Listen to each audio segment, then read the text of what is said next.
Hello guys, happy new year. എല്ലാവർക്കും 2026 ഒരു അടിപൊളി സക്സസ്ഫുൾ വർഷമാവട്ടെ എന്ന് ആദ്യം തന്നെ ആശംസിക്കുന്നു.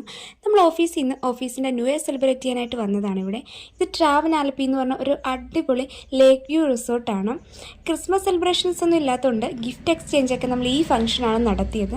ഈ ഹോളിൽ വെച്ചിട്ടായിരുന്നു ഇതിൻ്റെ ഫംഗ്ഷൻസൊക്കെ. പ്രൈവസി മാനിച്ച് അവിടുത്തെ ഡീറ്റെയിൽസ് ഒന്നും ഞാൻ കാണിക്കുന്നില്ല. ഇതാണ് എനിക്ക് കിട്ടിയ ഗിഫ്റ്റ്. അയൽ സൈഡിലുള്ള ആയതുകൊണ്ട് തന്നെ നിറയെ ഹൗസ് ബോട്ട്സ് ആൻഡ് പാതിരാമണൽ ദ്വീപൊക്കെ ഇവിടെ നമുക്ക് അടുത്ത് കാണാമായിരുന്നു. വെൽക്കം ഡ്രിങ്ക് ആയിട്ട് വാട്ടർമെലൺ ജ്യൂസും അത് കഴിഞ്ഞ് സ്റ്റാർട്ടറായിട്ട് സൂപ്പും തന്നിട്ടുണ്ടായിരുന്നു. നെക്സ്റ്റ് കുറച്ച് നേരം കൂടി നമ്മളവിടെ സ്പെൻഡ് ചെയ്തതിന് ശേഷം ലഞ്ച് കഴിക്കാനായിട്ട് പോകുവാണ്. ഈ റിസോർട്ട് മൊത്തത്തിൽ ഒരു ട്രഡീഷണൽ വൈബിലാണ് അവർ വെച്ചിട്ടുള്ളത്. നല്ല ഭംഗിയുള്ള സ്റ്റേറ്റ്മെൻറ്റ് ലൈറ്റ്സ് ഒക്കെ കൊടുത്ത് നല്ല ഭംഗിയാണ് കാണാനായിട്ട് മൊത്തത്തിൽ. ലഞ്ചിനും ഒരുപാട് ഓപ്ഷൻസ് ഉണ്ടായിരുന്നു ആൻഡ് ഡെസേർട്ടായിട്ട് ഫ്രൂട്ട് സലാഡും. അതൊക്കെ കഴിച്ചതിന് ശേഷം നമ്മൾ കുറച്ച് നേരം കൂടെ ആ റിസോർട്ടിൽ സ്പെൻഡ് ചെയ്തിട്ട് തിരിച്ച് വീട്ടിലേക്ക് പോവുകയാണ്. അപ്പോൾ ഇത്രയേ ഉള്ളൂ. Okay, by.